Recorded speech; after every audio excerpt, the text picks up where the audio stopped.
All right, so they choose the price, and then you guys know, you write the agreement up.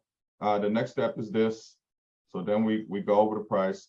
I did one at 324.9 because I knew that's what y'all was gonna say. 324.9. They have no first and second mortgage, taxes. You guys know how to fill out this stuff. This is a big deal. On your fees, your commissions, always break them in half. Don't put one big number here. Are people attracted to big? I mean, if you show this is like 20-something thousand dollars, 9750 times 2.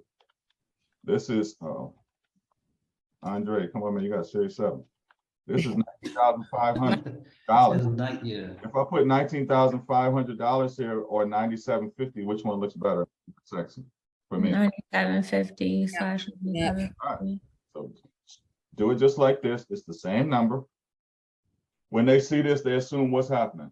That is going half and half. Exactly. Are we doing that? No. No. Do it? Absolutely not. I'm not giving no any real estate agent on this planet half of my commission. It is not gonna happen. You know how hard it was for me to get this listing? Yeah, right. You're not doing me a favor by bringing a buyer. Did an epic open house. Did you see 50 buyers out here? Get in where you fit in. All right, anyways. This is the order. Y'all have this. Okay, you're gonna have it. This is our listing agreement.